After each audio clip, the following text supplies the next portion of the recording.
औज़ुबिल्लाहिमिनश्शैतानिर्रजीम बिस्मिल्लाहिर्रहमानिर्रहीम। अस्सलाम वालेकुम everyone, welcome back to my YouTube channel. आज की जो हमारी वीडियो है उसके अंदर हम डिस्कस करेंगे रोड मैप फॉर CSS 2025।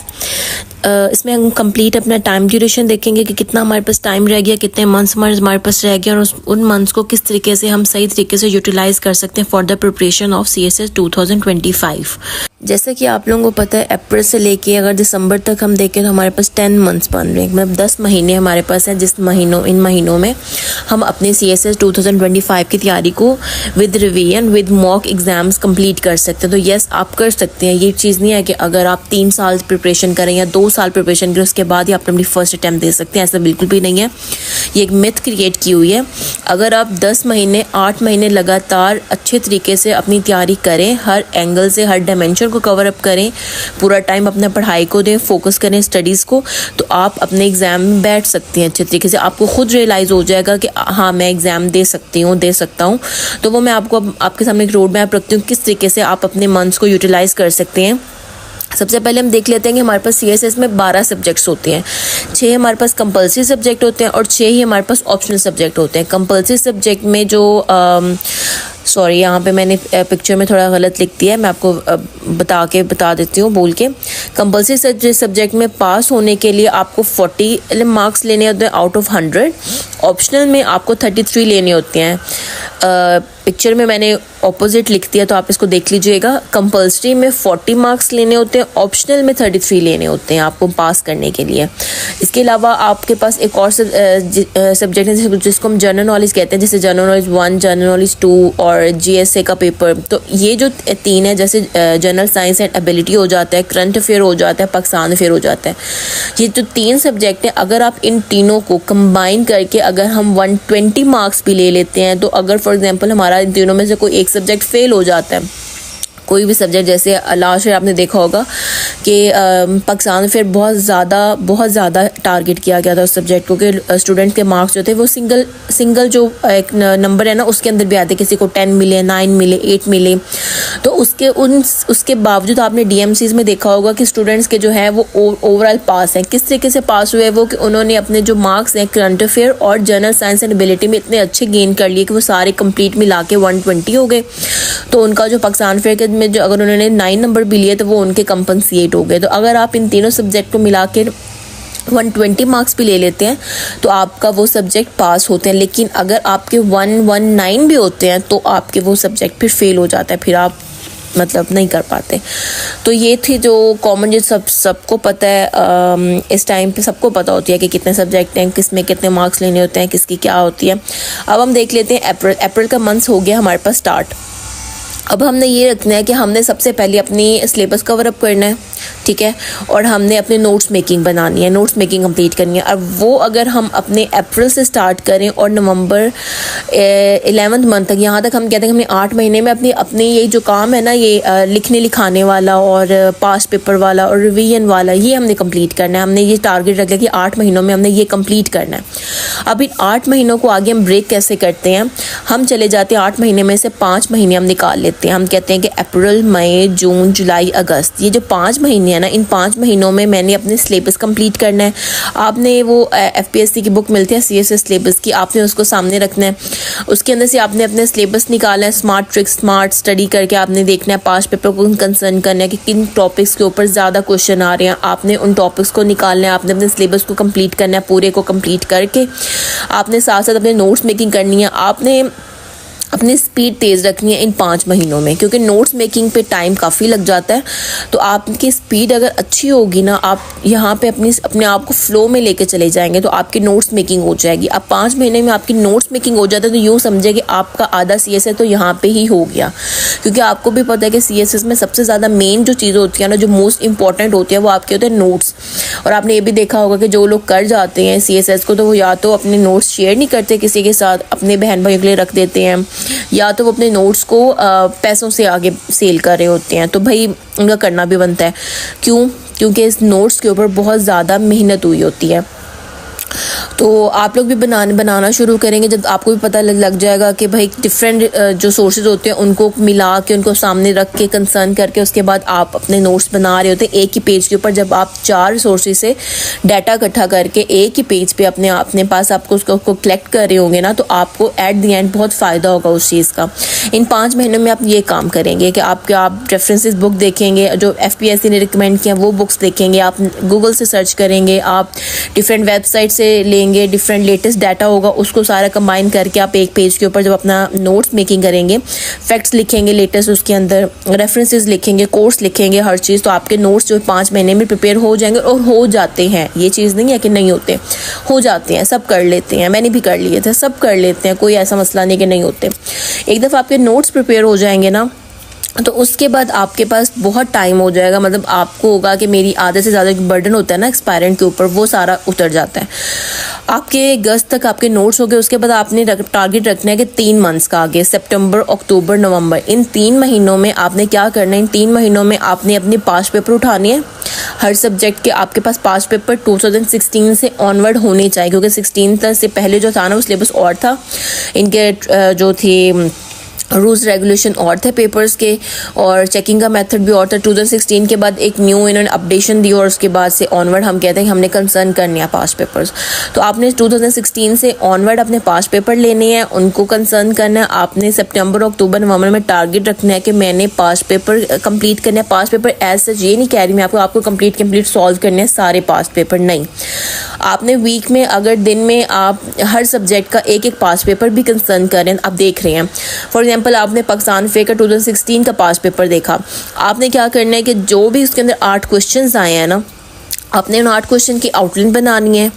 आपको आउटलाइन बनाएंगे, आपको बहुत हद तक आइडिया हो जाएगा कि इसके अंदर ये लिखना था, ठीक है। आपने वो जो आउटलाइन बनाई है आपने पास्ट पेपर्स की 8 क्वेश्चन की, आपने वो अपने किसी टीचर को चेक करवानी है, आपने एवेल्युएशन करवानी है इन 3 मंथ्स में, आपने ये टारगेट रखना है। आपने वो अपने किसी टीचर को सेंड करनी है जिनसे आप एवेल्युएट करवा रहे हैं। आपने उनको सेंड करने के बाद उनको कहना है कि मुझे चेक करके बता दें कि ये क्वेश्चन जो था इसको टैकल इस तरीके से करना था। वो आपको बता देंगे मजीद कि अगर मजीद उसके अंदर कुछ एडिशन करनी होगी तो वो आपको मजीद बता देंगे, अगर नहीं तो वो आपको ये भी बता देंगे कि नहीं हाँ ठीक क्वेश्चन किया हुआ है। तो आपने वहाँ पे आपके पास्ट पेपर भी तैयार हो रहे होंगे कि भाई इस तरीके का कोई क्वेश्चन आ गया तो मुझे ऐसे ब्रेक करना है उसको। तो और उसके बाद जो आपका डेली जो आप एक सब्जेक्ट के पास्ट पेपर कंसर्न कर रहे होंगे, तो आपने फिर टारगेट रखना है कि वीक में एक दिन आपने कोई भी, या आपके जो टीचर हैं वो आपको बता दें कि आप भाई ये क्वेश्चन मुझे कंप्लीट अटेम्प्ट करके दो, या वो आपको कह दें कि अच्छा पाकिस्तान फेयर के इस साल का ये जो क्वेश्चन है मैं सिर्फ चेक करना चाहता हूँ आपको कि आप लिखने में किस तरीके से, आपका एक्सप्रेशन किस तरीके का है, ताकि मैं उसके ऊपर भी काम आपके साथ कर सकूँ ना। तो आप वो लिख के उनको दे सकते हैं।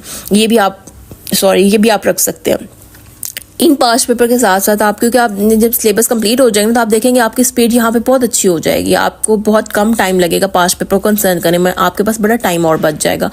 तो आपने अपने बाकी टाइम को कैसे यूटिलाइज करना है, आपने रिवीजन पे लेके चले जाना है। जो आपने नोट्स मेकिंग बनाते, सारी बातें हम इंसानी दिमाग है, एक दफ़ा एक चीज़ लिख लेंगे तो वो उसके कुछ पॉइंट्स हमारे माइंड में रहते हैं, फैक्ट्स वगैरह आपको till the end before exam आपको रिवाइज करने ही पड़ते हैं। तो आप यहाँ पे अपने रिवीजन के टाइम भी रखेंगे कि आपने देख लेना है कि मैंने कंपलसरी और ऑप्शनल ये 2 सब्जेक्ट उठाए हुए, इनको रिवाइज करना है, और आपने टारगेट रखना है कि 10-10 दिन के अंदर मैंने इनको कंप्लीट करना है। इसकी रिवीजन को हो जाते हैं, रिवीजन भी हो जाती है, मैंने की हुई है रिवीजन, इसलिए मैं वो चीज़ें आपको बता रही हूँ जो मैंने की हुई है। तो रिवीजन हो जाती है, ऐसी चीज़ नहीं है कि नहीं होती। फिर आपने पहले तो आप जो 5 महीने में अपने नोट्स मेकिंग कर रहे थे, ठीक है, उस नोट्स मेकिंग में आपने देखा होगा कि आप ऐसे का मटेरियल भी इकट्ठा कर रहे थे, लेकिन आप उस टाइम पे कोई आउटलाइन नहीं बना रहे थे। तो आपने अपना टारगेट रखना है सितंबर, अक्टूबर, नवंबर में आपने ऐसे की आउटलाइन जितनी कर सकते हैं ना, आपने ऐसे की आउटलाइन अपने हाथ से निकालनी है, और आपने वीक का एक कंप्लीट ऐसे लिखना है। आपने टारगेट रखना है वीक का एक कंप्लीट ऐसे लिखना है, और आपने 2 से 3 एटलीस्ट आपने निकालनी है आउटलाइंस, ठीक है। उसके अलावा आपने एक प्रेसी, वीक की एक प्रेसी रखनी है, और इसको आपने फिर एवेल्युएट, ये नहीं कि आपने लिखने के बाद अपने पास संभाल के रख लेना, नहीं, आपने इसको एवेल्युएट करवाना है। जैसे कि मैंने आपको कहा कि सितंबर, अक्टूबर, नवंबर ये जो 3 महीने हैं ना, आपने इसमें अपना एवेल्युएशन करवानी है। ये एवेल्युएशन मंथ्स हैं आपके, ठीक है। आपने अपनी प्रेसी और एसे को अपने एवेल्युएट करवाने, अपनी आउटलाइंस चेक करवानी है। अपने ये 3 महीने जब आप लगातार ये करते रहेंगे तो आपका हाथ फ्लो पे चला जाएगा ऐसे लिखने में भी। उसका फ़ायदा आपको ये होगा जब आप पेपर में बैठे होंगे आपने ऐसे लिखना होगा, एक तो आपको कोई प्रेशर नहीं होगा कि ऐसे लिखना है, इतना ज़्यादा इतना बड़ा ऐसे कैसे लिख पाऊँगा।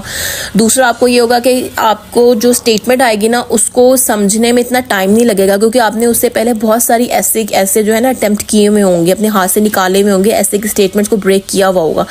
तो आपका माइंड फ़ौरन कैच करेगा कि इसको किस तरीके से ब्रेक करना है, आपका माइंड फ़ौरन ब्रेक करेगा उसको।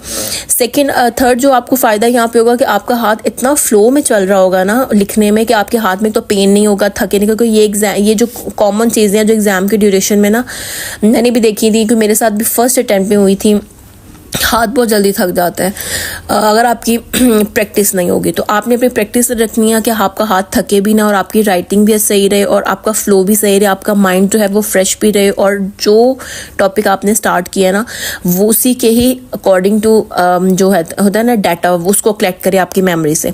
तो ये सारी चीज़ें कब होंगी, जब आप 3 महीने में लगातार ऐसे की एवेल्यूएशन करवाएंगे, ऐसे लिखेंगे अपने हाथ से, टाइम पूरा सेट करके 3 घंटे का आपने ऐसे वीक का कैसे लिखने हैं, और आपने आउटलाइंस दो या 3 निकालनी है आपने वीक की आउटलाइंस, फिर ऐसे आपने एवेल्युएट करवानी है।